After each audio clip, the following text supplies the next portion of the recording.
What's up, ladies and gentlemen? It's Brennan, and I'm BManX45, and today we're coming at you with another video. We have our third battle update report for the regionals in November. We did one for the last one in October, and two for the ones in November. This is our final Top Cut regionals. We just went to this past Saturday.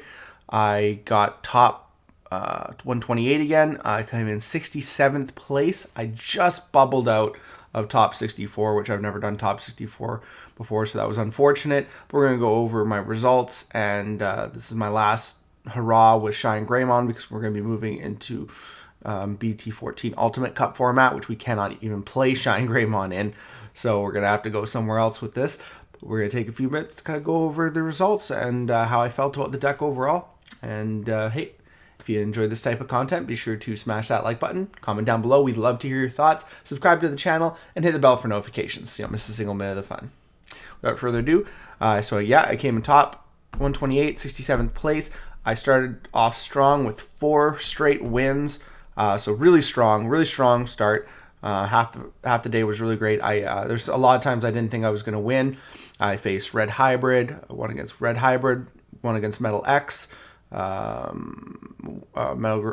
Gray X. I won against a Black War Gray player. We only got through game 1, and I did not think I was going to win because it was so back and forth. He kept killing my guy, but he wasn't taking off security. And then at the end of the game, I just came out and was able to win, which was really nice, and just didn't even think that was going to happen. My 4th win, trying to remember what that was. Maybe it was another I played a lot of red hybrids. I think it was another red hybrid because I played at least, I think, 3 red hybrids, 2 or 3. And then I faced Shine Mirror match in round 5 and lost to red base Shine. So he had the red egg. And then I think round 6, I also lost to lost to Red Hybrid, so I lost 2 rounds in a row, and I won against Red Hybrid in round 7. So sorry, I didn't face 2 Red Hybrids in round for my first 4 wins. I can't remember what the 4th deck that I faced that I won against, but yeah,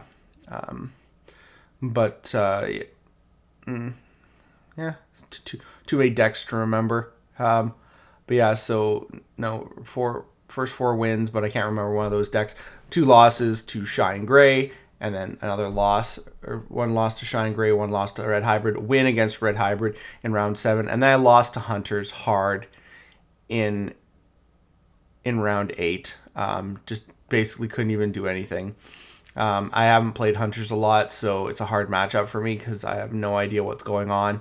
All I know is that they're doing everything for 0 memory, and he drew off an attack and got the Omni Shout and popped my guy early on and stuff like that. And at my level 5, and I was just dead first round. He just drew the nuts, and then so that was unfortunate. The round 2 was really hard because I didn't draw that great of a hand, and I kind of kept fighting against him, and he quartzmoned, and so that put me in a hard place.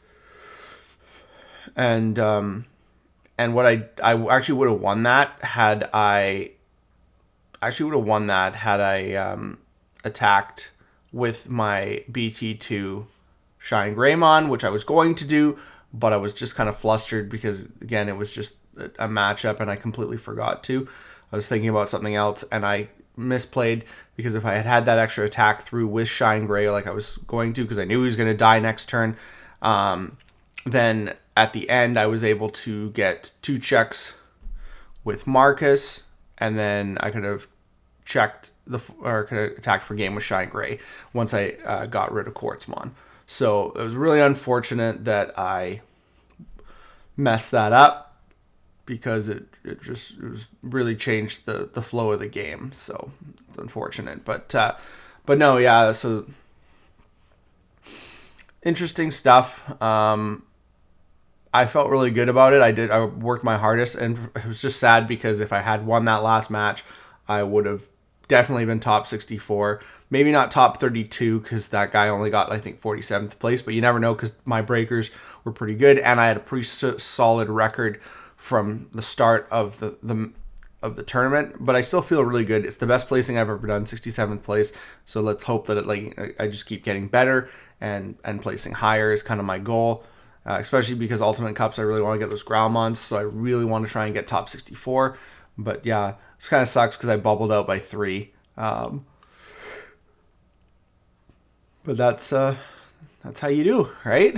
So yeah, so 5 wins, 3 losses, not too bad for an 8-round tournament. Probably my best record. It is my best record of all time. So again, going into the list, this Koromon was clutch. The draw Koromon's nice, but you're not attacking enough with your stack until you get up to Shine Greymon. And if you get up to Shine Greymon, you got the combo. So you don't necessarily need to draw, I find, from the Koromons because you rather have this to do DP reduction. Agumon X is great. Most of the time, sometimes they put your Tamer on the bottom, but meh, whatever. This guy at 3 is really great. I think that's a perfect number. Him at 2 is good too. I do like the one of him. This guy always, sometimes he saved me with searches. An extra searcher, a 5th searcher is just really nice. I don't know if I'd play 2 of them because I think he is kind of bricky, but 1 I think is a perfect number. The champion ratio is always perfect. Like I wish I could play more than 10, but honestly, I don't want to see these guys more. So this guy, if I could play 6 of him, I would and cut out this guy. But this guy can be good too, because in a situation where you don't need to play a tamer, you don't have a tamer to play, or maybe you have this guy to follow up with. 2 memory is really nice for this guy, so it can be really, really good. So you got, it's this ratio I think is perfect. This is good too. Sometimes you might be like, man, I might need another blocker, but it's a really hard place to put yourself in, especially with raid keywords, because raid doesn't care about your blockers. So, this guy's really good, but this guy comes in handy quite often. And the fact that he can tap all your Marcuses, your memory Marcuses, is amazing. So I like one of him because when you have a heavy memory Marcus hand, he really puts in work.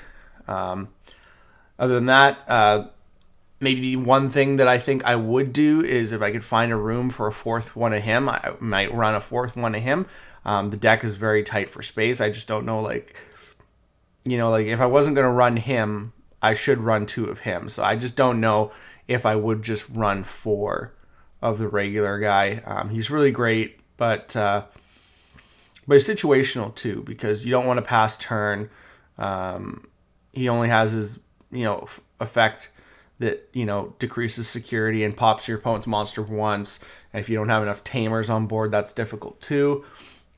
He can't turn a guy into a Digimon, so you can't attack if you have memory Marcuses. You gotta use this guy to punch. Both of these are really good. Excuse me. It's early in the morning. Shine Gray Ruin mode, I honestly might want to play a 3rd burst mode, because there's times I was like, man, burst modes are in security, and if I can't search them with a TK, it's like, oh. So I might want to play another Shine Gray burst mode, but Ruin mode's really good too. I don't know if I ever had to use him. I really don't know if I ever had to use him. There's situations I could have used him, but I generally had a pretty good hand. So yeah, and then it just never came up super much that I needed. I need the Ruin mode, so there's that too. Yeah, and then the yellow Memboost, that was really good too. I like it at 1. I think 1's perfect for this deck. You don't want too much Memboost, but now that trainings are out, this card's dead anyways. But it was really good. Sunrise Buster, clutch, helped me so many things, and the tamer ratio is so good, especially if you want to attack with your memory Marcuses and risk their death. Having him on board to keep your memory set is perfect, and being able to search your security stack and get those missing pieces won me so many games. So this is my version of the deck. I don't know if I'd play it another way. Depends how the format changes and how we get new support.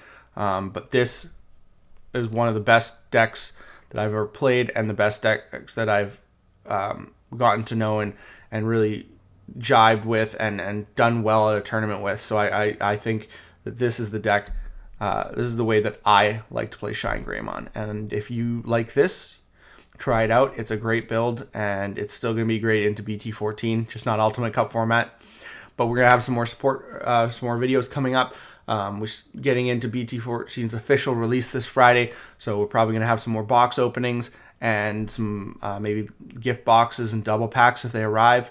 And we're going to probably do some Ultimate Cup related stuff before we do our regionals related profiles. But we'll talk about that in another video. Looks like that's all the time we have for this video. Thank you very much for tuning in, and we hope to see you in the next video. And as always, have a wonderful day, and that's all for now, folks.